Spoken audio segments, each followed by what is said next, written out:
अच्छा बेटा, तो हम लास्ट क्लास के थोड़ी सी ओवरव्यू कर लेते हैं। हमने लास्ट क्लास में डिस्टेंस टाइम ग्राफ पढ़ा था। डिस्टेंस टाइम ग्राफ में हमने देखा था, एक्स एक्सिस पे हमने टाइम को रखा था, ठीक है, और वाई एक्सिस पे हमने डिस्टेंस जो है वो रखी थी। और हमने जब इसका ग्रेडियंट लिया था, ग्रेडियंट होता है ना change of Y axis divide by change on X axis, ये बराबर हुआ था बेटा हमारे पास वाई एक्सिस पे बेटा वी हैव डिस्टेंस, तो हमने डिस्टेंस प्लेस कर दिया। एक्स एक्सिस पे बेटा वी हैव टाइम, हमने टाइम प्लेस कर दिया। तो हमें पता चला gradient of distance time graph is known as speed, ठीक है। और फिर जब हमने एरिया फाइंड आउट करा डिस्टेंस टाइम ग्राफ का, तो एरिया का हमारे पास कोई फॉर्मूला ड्राइव नहीं हो रहा था, कोई फॉर्मूला फाइंड नहीं हो रहा था, तो हम ये कह सकते हैं डिस्टेंस टाइम ग्राफ में कोई फिजिकल एरिया नहीं होता है। उसके साथ साथ हमने कुछ ग्राफ पढ़े थे, ठीक है। ये 5 ग्राफ्स हैं, और ये ग्राफ जो है स्पीड टाइम ग्राफ में भी थोड़े से रिवाइज होंगे, ये स्टार्टिंग वाले, ठीक है। अच्छा, अब हम आ जाते हैं आज के टॉपिक पे, स्पीड टाइम ग्राफ, ठीक है। लास्ट टॉपिक है इस चैप्टर का। अब स्पीड टाइम ग्राफ की अगर हम बात करें, तो यही है, हम वाई एक्सिस पे इस पे स्पीड कंसीडर कर लेंगे, और एक्स एक्सिस पे हम इसमें क्या कंसीडर करेंगे, टाइम, ठीक है। तो ये पहले तो हमने दो चीजें बता दी, एक्स एक्सिस पे टाइम है, वाई एक्सिस पे स्पीड है, ये तो सिंपल है। और जब हम इसका ग्रेडियंट निकालने जाएंगे, तो ग्रेडियंट का फॉर्मूला होता है change of Y axis divide by change on X axis, ठीक है। अब फॉर्मूला अगर हम अप्लाई करें, तो वाई एक्सिस पे हमारे पास स्पीड है, तो हमने स्पीड लिख दी। एक्स एक्सिस पे बेटा हमारे पास टाइम है, तो हमने टाइम लिख दिया। और हमें पता है बेटा speed upon time is equal to acceleration. तो यहाँ से हमें क्या समझ में आया, the gradient in speed time graph is known as acceleration. If examiner asks you to find out the acceleration, ठीक है, examiner asks you to find out the acceleration in speed time graph, तो आप simple formula नहीं लगाने बैठ जाएंगे, ठीक है। हम ग्रेडियंट के थ्रू यूं करके फाइंड आउट करेंगे, कोई भी वैल्यू होगी। अगर उन्होंने बोल दिया 5 सेकंड पे अप्लाई करें, तो हम 5 सेकंड पे यूं करके जाएंगे, और यूं करके हम जो है वाई एक्सिस पे टच करेंगे। तो एग्जाम्पल 5 सेकंड पर अगर हमारी स्पीड होती है 10 मीटर पर सेकंड की, तो इस प्रोसेस के थ्रू हम फाइंड आउट करें ग्रेडियंट। वो इंशाल्लाह आगे क्वेश्चन करेंगे, तो आपको और भी चीजें क्लियर हो जाएगी, ठीक है। Gradient in speed time graph is known as acceleration, ठीक है। कोई भी इशू हो तो मुझे स्टॉप करके बचेगा।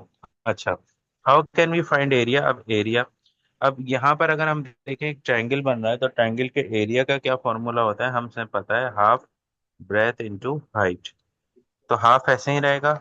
ब्रेथ हमें पता है बेटा क्या है, ब्रेथ है टाइम, ठीक है, ये हमने टाइम प्लेस कर दिया, मल्टीप्लाई बाय हाइट हमें पता है बेटा क्या है, हाइट इज स्पीड, हमने स्पीड प्लेस कर दी। तो स्पीड इंटू टाइम, ये किसका फॉर्मूला बनता है, अगर मैं स्पीड का फॉर्मूला लाऊं, speed is equal to distance over time.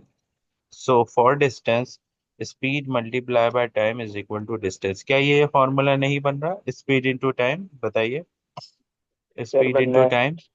जी, तो स्पीड इंटू टाइम है, तो उसकी जगह हम क्या प्लेस कर देंगे बेटा, यहाँ पर डिस्टेंस, सिंपल। तो अगर अब ये फॉर्मूला हो गया एरिया का, हाफ ऑफ द डिस्टेंस।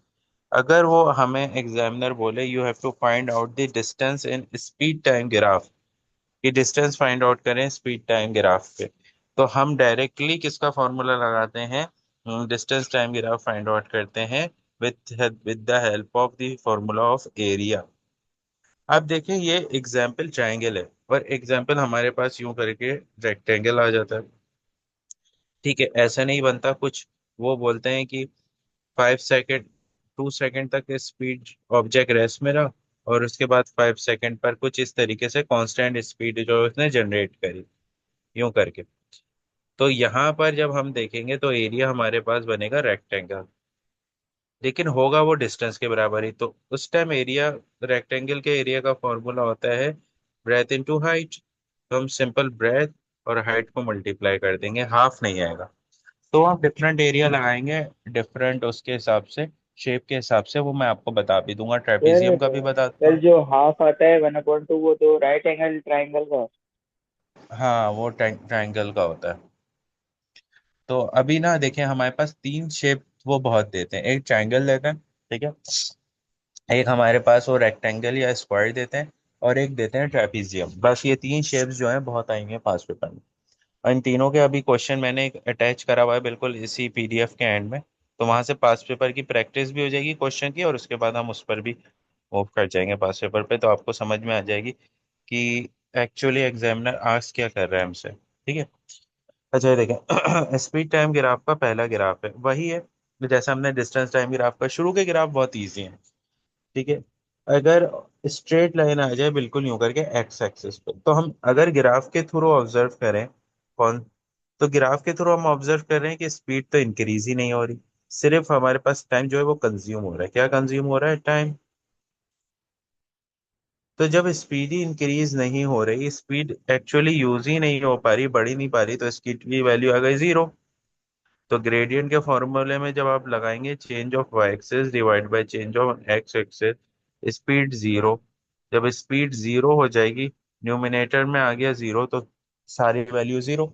तो अगर इस तरीके से स्ट्रेट लाइन बने, तो हम उसे बोल सकते हैं कि, और अगर वो बोले कि यहाँ पर मोशन बताएं 0 सेकेंड टिल 10 सेकेंड पर, मोशन बताएं कार की, और इस तरीके से स्ट्रेट लाइन आ गई एक्स एक्सिस पे, तो हम बोलेंगे ऑब्जेक्ट जो है वो रेस्ट में। ठीक है।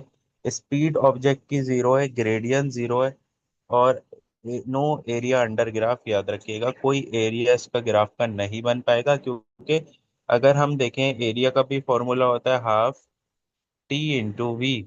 जब वी ही जीरो है तो वो सारी वैल्यू को क्या कर देगा बेटा? जीरो। ऐसे ही है। तो कोई एरिया अंडर ग्राफ हमारे पास बन ही नहीं पाएगा, वो सिर्फ इसी में होता है। अब यहाँ पर देखें, ये वाला तो बहुत पूछता है। वो अक्सर ये बोलता है, इसको मैं आपको बता रहा हूँ, अगर हम इस ग्राफ में ऑब्जर्व करें पहले तो एक स्पीड पर आने के बाद एग्जाम्पल हम यहाँ पे स्पीड कंसीडर कर देते हैं 5 मीटर पर सेकेंड। एक सिलेक्टेड स्पीड के आने के बाद पूरा टाइम उसी स्पीड पर कार मूव कर रही है। ऐसे ही नजर नहीं आ रहा आपको कि जी speed sir. Throughout the time, यानी 0 second till example 20 second, the speed of the car ये जो है वो कांस्टेंट है, सेम है, एग्जाम्पल 20 मीटर पर सेकेंड। तो यहाँ पर एग्जामिनर दो तरीके से हमारे पास कीवर्ड्स जो है हमें वो पढ़ने पड़ेंगे। या तो वो बोलेगा यूनिफॉर्म स्पीड, ठीक है, और वो बोलेगा कांस्टेंट स्पीड। तो अगर वो बोले कांस्टेंट स्पीड का ग्राफ बनाना है या यूनिफॉर्म स्पीड का, इस तरीके से स्ट्रेट लाइन आ जाए तो हम ये बना देंगे। ठीक है। अच्छा जी। अब ये देखें, ये स्ट्रेट लाइन क्या है? कॉन्स्टेंटली इंक्रीजिंग की। ठीक है। आपको मैं इसकी निशानी बनाता हूँ एक। अगर नीचे से ऊपर जा रहा है ना ग्राफ यूं करके, चाहे वो यूं जा रहा हो, तो इसमें कहीं ना कहीं इंक्रीजिंग की वैल्यू आ जाती है। डिक्रीजिंग वाले भी आएंगे अभी। तो हमने देखा ये स्ट्रेट लाइन इंक्रीज हो रही है ऊपर स्ट्रेट।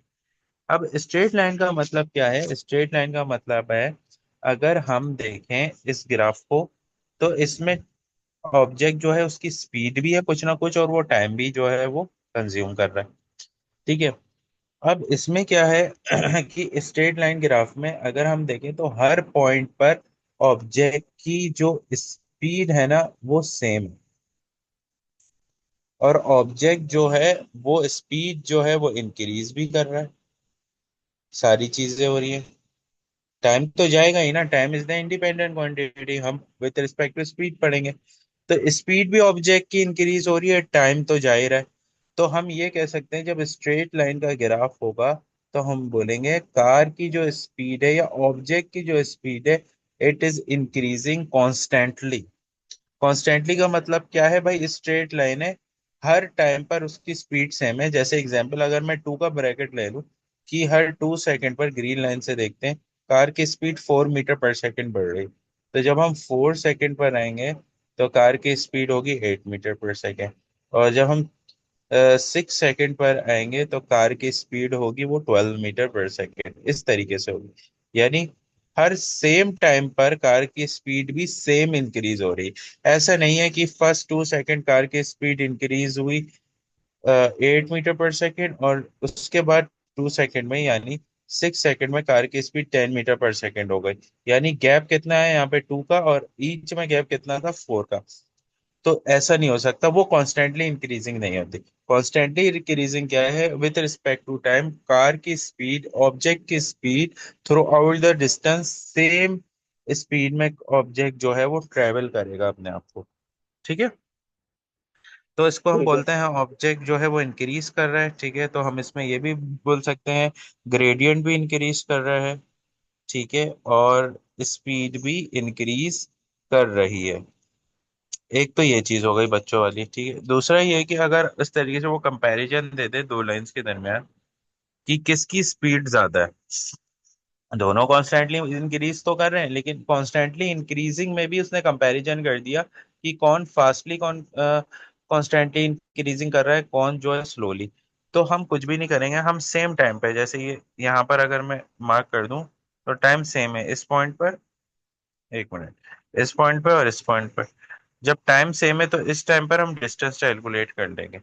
ठीक है, तो हम देखेंगे सेम टाइम पे एग्जाम्पल 10 सेकेंड पर रेड लाइन ने जो है वो 5 मीटर पर सेकेंड की स्पीड ट्रेवल करी, और ग्रीन लाइन ने अप्रोक्स 12 मीटर पर सेकेंड की स्पीड कैलकुलेट की।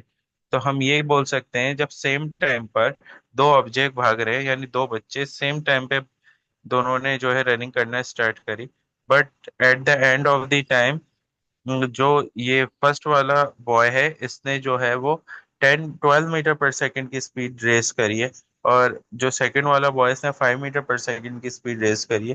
तो हम ये कह सकते हैं कि जो बॉय था ग्रीन लाइन पर उसकी स्पीड क्या थी बेटा, ज्यादा, क्योंकि उसने इतने ही टाइम में ज्यादा स्पीड जो है वो इंक्रीज करी है। ठीक है, तो अब हम ठीक है। इसके ग्रेडियंट को पढ़ते हैं विद रिस्पेक्ट टू एक्सेलरेशन। तो वो अगर आपसे पूछेगा क्या इंक्रीज हो रहा है तो हम बोलेंगे एक्सेलरेशन जो है वो फास्ट है ग्रीन में। ठीक है, चलें। अब ये भी है इंक्रीजिंग का ही ग्राफ, लेकिन इसमें हो क्या रहा है इसकी मैं एग्जांपल आपको ऐसे समझाता हूँ। ठीक है, आप स्कूल में हैं, ठीक है, आप स्कूल में एग्जाम्पल, और ऐसे ही आप क्लास से बाहर निकल गए किसी बहाने से, जैसे अक्सर बच्चों में हो जाता है, आप क्लास से बाहर निकलो और प्रिंसिपल आ जाए राउंड पर।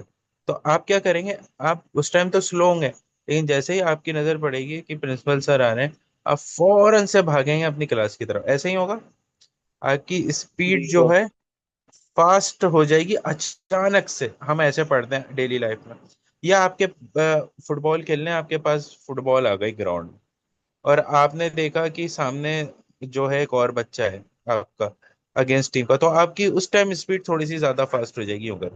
तो इसे हम बोलते हैं अचानक से इंक्रीज हुई, जो हम डेली लाइफ में, फिजिक्स में हम उसको बोलते हैं इंक्रीजिंग इन एक्सेलरेशन। अब वो ग्राफ के थ्रू कैसे पढ़ेंगे देखें, अगर हम शुरू का ग्राफ नोट करें यहाँ तक, तो जो है ऑब्जेक्ट की स्पीड जो है वो ना टाइम के हिसाब से नॉर्मल इंक्रीज हो रही थी। ये देखें, इस तरीके से देखें, नॉर्मली इंक्रीज हो रही थी ऐसे। ठीक है, ऐसे हम ग्रेडियंट के थ्रू देखेंगे एक्सेलरेशन नॉर्मली इंक्रीज हो रही थी। बट हम जैसे ही आगे जाते हैं तो हम देखते हैं ऑब्जेक्ट को कि कुछ ही टाइम में देखें, कुछ ही टाइम में, यानी टाइम ज्यादा नहीं लगा, लेकिन ऑब्जेक्ट की स्पीड का अगर आप कंपैरिजन करें तो बहुत ज्यादा है।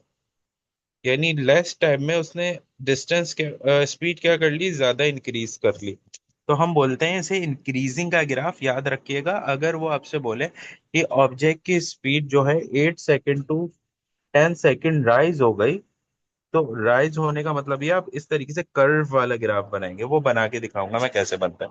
अभी आप याद रखिएगा, नीचे से दोनों ग्राफ जो नीचे से स्टार्ट हुए हैं वो इंक्रीजिंग के ही ग्राफ है। ठीक है, अब बिल्कुल। इसी तरीके से एक उलट सीन है। ठीक है, ऐसा हमें ऐसा लगता है कि ना इसको भी हम डेली लाइफ से ही कंपैरिजन करते हैं तो ज्यादा आसान हो जाए। अब ब्रेक टाइम होता है तो आप लोग जो है वो जल्दी से भागते हैं, तो वो आप इस वाले ग्राफ में ब्रेक टाइम में आप ये वाला ग्राफ अप्लाई। लेकिन जब ब्रेक टाइम ऑफ होता है स्कूल में, तो हम क्या करते हैं कि बहुत स्लो स्लो स्लो स्लो आ रहे होते हैं क्लास की तरफ, टाइम जाया कर रहे होते हैं। यानी शुरू में तो हम ब्रेक टाइम में बिल्कुल नॉर्मली मूव कर रहे होते हैं, समझ यहाँ तक ब्रेक टाइम चला। इसके बाद जो है वो बेल बज गई। अब जब बेल रिंग होती है तो ये होती है नेचर बच्चों की, वो स्लो स्लो, अगर वो सब्जेक्ट जो उनको जिसमें इंटरेस्ट नहीं है तो स्लो स्लो आ रहे होते हैं ताकि टाइम जो है वो जाया हो। तो वो स्लो आने में क्या हो रही होती है, उनके एक्सेलरेशन बॉडी की क्या हो जाती है, स्लो डाउन हो जाती है, ऐसे ही है। यानी ये टाइम तो ज्यादा ले डिक्रीज रहे हो होते हैं जाती है। और हाँ, और ऑब्जेक्ट की स्पीड स्लो होती है। तो देखें यहाँ तक जो है ना सेम रहे, टाइम के हिसाब से हमने स्पीड भी सेम कवर की। बट यहाँ के बाद अगर हम देखें तो मैं इस तरीके से कंपैरिजन करता हूँ दो तीन लाइन बना के, तो टाइम बहुत ज्यादा जाया हो रहा है, जाया मतलब कि यूज हो रहा है, लेकिन ऑब्जेक्ट की स्पीड माइनर सी इंक्रीज हो रही है, माइनर सी।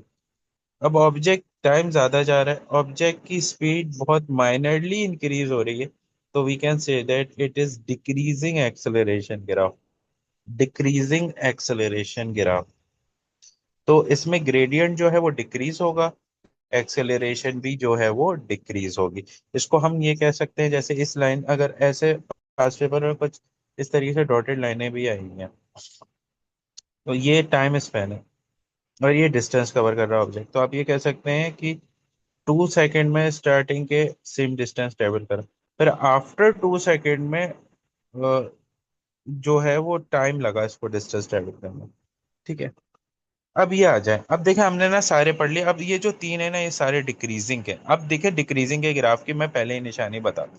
तो इसमें ना बच्चों को थोड़ा मसला होता है स्टार्टिंग में जब वो प्रैक्टिस कर, ये देखिए स्टार्टिंग पॉइंट क्या है सेट है इसका, टॉप यहाँ से, ऐसा ही है, ओरिजिन से स्टार्ट नहीं हो रहा, ये याद रखिए। इसमें भी देखें स्टार्टिंग पॉइंट ओरिजिन नहीं है, स्टार्टिंग पॉइंट ओरिजिन नहीं है, सही है। ऐसे आपने इसकी जो है वो मार्किंग करनी है। अब हमने एक स्ट्रेट लाइन ग्राफ बनाई थी ओरिजिन से यूं करके, हमने बोला था कॉन्स्टेंटली इंक्रीज हो रहा है, और ये स्ट्रेट लाइन ग्राफ बन रही है बेटा टॉप टू बॉटम, तो हम क्या बोल सकते हैं, ये कॉन्स्टेंटली ऑब्जेक्ट क्या हो रही है बेटा, डिक्रीज डिक्रीज। हो रही है ऑब्जेक्ट, यस। तो हम इसे बोल सकते हैं कॉन्स्टेंटली डिक्रीजिंग या डीसेलेरेशन। डीसेलेरेशन वही नेगेटिव एक्सेलरेशन जब आ जाता है तो डीसेलेरेशन हो जाता है, ठीक है। तो ग्रेडियंट जो है वो नेगेटिव एक्सेलरेशन के बराबर होगा इसके, यानी डीसेलेरेशन के, ठीक है। अब ये तो कॉन्स्टेंटली था, यानी हर 2 सेकंड में अगर हम इसको भी ऐसे ऑब्जर्व करें, हर 2 सेकंड में ऑब्जेक्ट की स्पीड सेम डिक्रीज हो रही है, ठीक है, सेम डिक्रीज हो रही है, कहीं ऐसा नहीं हमें टाइम स्पेन ज्यादा में, ठीक है, ये देखें। और ये जो है ना ये उलट वाला केस है, इसको मैं ऐसे समझाता हूँ कि आप कार लेकर मूव कर रहे हैं, पहले इसके ना सिनेरियो देख, आप कार में मूव कर रहे हैं, ठीक है, और आप कार में मूव करने के बाद आपने अचानक से देखा आप कार तेजी से, आपकी स्पीड जो है वो आप चला रहे थे, अचानक से आपके सामने जो है वो ऑब्स्टेकल आ गई, कोई बच्चा आ गया, ठीक है, कोई बच्चा रोड पर आया। अब क्या करेंगे, at that time you apply brakes, और बहुत फास्ट ब्रेक लगाएंगे।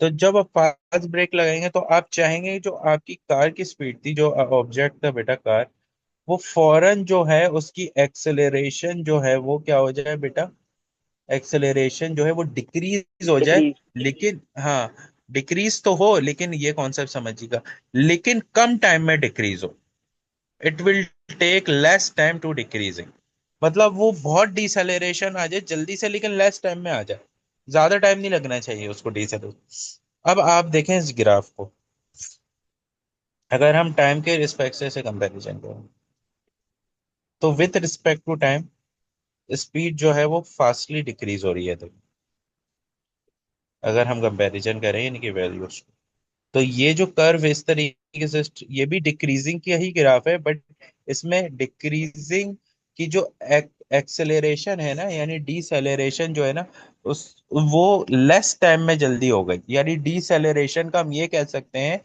इन अदर वर्ड रेट जो है वो फास्ट था बहुत। अब आई बात सम, रेट हम उस चीज को बोलते हैं जो कि टाइम से कंपेयर की जाएगी। तो डीसेलेरेशन का रेट बहुत क्या था मेरे बच्चे, बहुत फास्ट था, ऑब्जेक्ट बहुत जल्दी डीसेलेरेट करेगा। तो सर हम तो इसको हम ये बोल इसका सकते हैं ओके हाँ वो डिक्रीजिंग एक्सेलरेशन, ये भी सही होगा। देखो, डिक्रीजिंग एक्सेलरेशन तो है ये, उसमें तो कोई मसला ही नहीं है, एक्सेलरेशन डिक्रीज ही हो रही है, लेकिन एक्सेलरेशन क्योंकि मैं इसलिए बता रहा हूँ इन दोनों में बात सेम है लेकिन थोड़ा सा फर्क है, एक्सेलरेशन डिक्रीज हो रही है लेकिन उसका जो टाइम रेट है ना वो बहुत कम है, इसको ऐसे पढ़ो,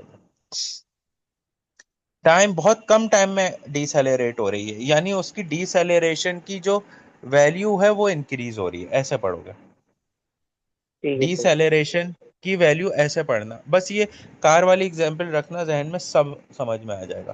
क्लियर? ठीक है। अब ठीक है। ये देखें, अब ये जो इस तरीके से ग्राफ बना कर, पहले इस ग्राफ को देखते हैं फिर इसकी एग्जांपल दूंगा। आप बताइएगा जरा। अब time with respect to time अगर हम कंपेयर करें,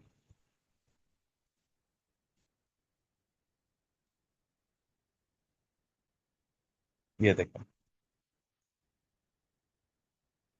इसमें भी डिसेलेरेशन हो रही है, बट डिसेलेरेशन रेट क्या है बेटा? सर वो जो टाइम है वो ज्यादा ले रही है। हाँ, हाँ, वेल डन। यानी टाइम ज्यादा ले रही है डिसेलेरेशन होने में, यानी डिसेलेरेशन रेट क्या है बेटा? स्लो है। ऐसे ही। जी सर। हाँ, अब इसकी एग्जांपल ऐसे देखते हैं कि भाई आपने दूर से ही देख लिया, आप रोड पर आए, दूर से ही देख लिया भाई, ट्रैफिक जैम हुआ भाई, रेड लाइट्स नजर आ रही हैं, कार्स की ब्रेक अप्लाई हुए हैं। तो अब क्या करेंगे? Slow slow slow slow slow slow slow अपनी कार को क्या करेंगे? स्लो डाउन करेंगे, ऐसे ही है। तो अब आराम से गियर चेंज करेंगे और आराम आराम से आराम आराम से कार को स्लो करने की कोशिश करेंगे, ये वो अलग है कि कार की डिसलेरेशन में हमें टाइम ज्यादा कंज्यूम हो रहा है। तो जब जिसमें टाइम लेस कंज्यूम होगा तो हम बोलेंगे इंक्रीजिंग डिसलेरेशन, जिसमें टाइम ज्यादा कंज्यूम होगा हम बोलेंगे डिक्रीजिंग डिसलेरेशन, और जो स्ट्रेट लाइन बोलेगी हम इसे बोलेंगे कॉन्स्टेंटली डिसलेरेशन। दोनों तीनों डिसलेरेशन के हैं, एक में कांस्टेंट हो रहा है, एक में रेट इंक्रीज हो रहा है, और एक में रेट क्या हो रहा है बेटा? डिक्रीज लो हो रहा रहा है। है। आइए बस। जी। अब बात आई क्लियर समझ में, इसलिए मैं इस तरीके से पढ़ा रहा था। ठीक है, और ये ठीक है। तीनों मैंने एक साथ इसलिए रखे हैं क्योंकि अक्सर ये जगहों पे ऐसे नहीं होते एक साथ। क्लियर? सारे ग्राफ क्लियर? जी सर। चलो जबरदस्त हो गया। अब मैं कुछ ऐसे देखते हैं, ऐसे कुछ क्वेश्चंस आए हुए हैं पास पेपर में, जब हम उठाएंगे ना अभी आपको नजर। अब देखो इसमें है क्या। अब ग्राफ ऑब्जर्व करेंगे, graph it is speed time graph, पहली बात तो ये। और टाइम इन्होंने सेकंड में दिया हुआ है, ये याद रखिएगा। यूनिट कन्वर्जन होनी चाहिए आपकी जहन में। अगर यूनिट कन्वर्जन में आपको थोड़ा इशू है तो मैं उसकी क्लास ले लूंगा एक अलग से, ठीक है? क्योंकि यूनिट कन्वर्जन बहुत मेन मेन पार्ट है, बिल्कुल समझ जाए फिजिक्स का। टाइम सेकंड में, कुछ क्वेश्चन में उन्होंने मिनट में दिया हुआ, हम उसे सेकंड में करते हैं। ठीक है, स्पीड है। अब उन्होंने क्या बोला, इसे कैलकुलेट एवरेज स्पीड। अब एवरेज स्पीड का मतलब, हम स्पीड का फॉर्मूला डिस्टेंस अपॉन टाइम होता है। For average speed it is total distance upon total time. But time तो हमें आराम से मिल जाएगा with respect to X axis. लेकिन अगर हम डिस्टेंस की बात करें तो डिस्टेंस क्या होगा बेटे हमारे पास? Distance in speed time graph can be calculated by the formula of area. आई बात समझ? तो जी sir. First we can find out the distance of all three distance D1, D2 and D3। ठीक है, by the help of the area of the respected graph. ठीक है, then we apply the formula in the average sir इनको speed. फिर add करके time से divide कर देंगे। बस सिंपल। तो अभी ये देखिए, तीन हमारे पास अलग अलग जो है वो डिस्टेंस आ रहे हैं इस तरीके से। ठीक है, अगर मैं इसकी बात करूं तो ये हमारे पास क्या बन रहा है बेटा? ये हमारे पास बन रहा है ट्रायंगल। तो हमने इसमें फॉर्मूला लगा दिया, हाफ बेस इंटू हाइट का। ठीक है। जी तो सर। यहाँ पर हमने देखिए इसकी हाइट आ रही है 20 से लेस देन है, हमने 18 का जो है इसे जो है वो काउंट कर लिया। और जो हमारे पास ब्रेथ आ रही है 22 तो हाफ बेस इंटू हाइट ये हुआ। इस सॉल्यूशन को देखें D1 के, कोई इशू है तो मुझसे पूछें। नहीं सर, नहीं नहीं। नहीं, इजी चीज है। और अगर हम उसके बाद D2 की देखें तो D2 में ये हमारे पास क्या बन रहा है? इसमें कौन सा फॉर्मूला लगेगा बेटा? पर इसमें हाफ नहीं आता ना, तो स्क्वायर का फॉर्मूला, तो इसमें लेंथ सही मल्टीप्लाई है, बाय हाइट। जबरदस्त। जबरदस्त। तो लेंथ मल्टीप्लाई बाय ब्रेथ कर लें, तो लेंथ वही है 18 है, और ब्रेथ जो है 40 - 20। तो टाइम क्या हो जाएगा हमारे पास? 20। तो 18 × 20, ये रहा। ठीक है। अब ये थर्ड जो है, it is the trapezium. And what is the area of trapezium? कुछ पता है आपको? नहीं सर, सर कुछ नहीं होता। हाँ, ये ट्रेपेजियम जो है ये आप आगे जाके मैथ्स में पढ़ेंगे तो और भी क्लियर होगा, वैसे हम यहाँ पे पढ़ रहे हैं। तो देखिएगा, ट्रेपेजियम का फॉर्मूला ना रखिएगा नहीं। ट्रेपेजियम का फॉर्मूला है half sum of parallel side into height. Half sum of parallel side into height. अब ये क्या है, sum of parallel side into height? तो अगर मैं ट्रेपेजियम के शेप देखूं तो ट्रेपेजियम के शेप कुछ यूं बन रहे हैं मेरे। तो इसमें पैरेलल लाइंस वो होती है जो कि मीट नहीं करती हैं और लेकिन एक दूसरे के स्ट्रेट होती हैं, जैसे ये पैरेलल लाइंस है। ठीक है, अगर मैं करूंगा तो इन दोनों का कंपैरिजन करूंगा तो ये पैरेलल लाइंस होगी। ऐसा नहीं होगा कि एक पैरेलल लाइन यूं जा रही है एक पैरेलल लाइन यूं जा रही है, ये हो सकता है आगे जाके कट कर जाए। ठीक है, तो पहले हम इसमें ना पैरेलल लाइंस पिक करेंगे, तो पैरेलल लाइंस हो गई ये। ठीक है, तो हमने बोल लिया ये पैरेलल लाइंस है, तो याद रखिएगा ये पैरेलल लाइंस है। अब इसमें हाइट क्या होगी? हाइट वो लाइन होती है जो कि किसी भी शेप के साथ, यानी शेप जो हमने, मैं ऑब्जेक्ट लिख रहा हूँ, यानी किसी भी शेप के साथ it will make an angle of 90 degree, यानी परपेंडिकुलर टू ईच अदर। अब जैसे ये तो पैरेलल हो गई। अब हाइट देखें, अगर मैं यहाँ पर एक लाइन कंसीडर कर लूँ, यही लाइन को मैं यहाँ पर लेकर आई, ये देखें 90 डिग्री का एंगल बन रहा है। या मैं इसी जी लाइन को सर। ऑब्जर्व करूँ तो ये देखें 90 डिग्री का एंगल बन रहा है। It is perpendicular. तो हाइट हम कंसीडर करेंगे ये। और ये वर्टिकल आया है, ट्रेपेजियम यूं करके वर्टिकल आया है, समटाइम ट्रेपेजियम यूं करके हॉरिजॉन्टल आ जाता है। तो अगर यूं करके हॉरिजॉन्टल भी है तो पैरेलल साइड ये हो जाएंगी, और हाइट हम यूं करके कंसीडर कर लेते हैं। आई बात समझ? जी इज सर। That clear? हाँ, तो half sum of parallel side, यानी इन दोनों का सम कर देंगे 18 इंटू, ये कंसीडर कर देंगे 40 से लेस, हम 38 कंसीडर कर, तो इन दोनों का सम कर देंगे, यानी 18 प्लस 38। और इंटू हाइट, हाइट क्या होगी भाई, 60 - 40, तो ये क्या हो जाएगा बेटा 20। ये half sum of parallel side into height. 18 into यहाँ पे मैंने 36 कंसीडर करा हुआ था, और जो है हमारे पास बेस आ गई 20, तो आ गया 540 का डिस्टेंस। ठीक है, तो हमने तमाम डिस्टेंस यहाँ पे रखे, all distance, D1, D2, D3, D1, D2, D3, और टोटल टाइम हमें कितना लगा बेटा D1, D2, D3 में? 60 सेकेंड। 60 सेकंड। सम, हाँ, डिवाइड करा तो ये आ गई हमारे पास average speed throughout the distance जो एक बॉडी ने कवर करी। ठीक है। ठीक है सर।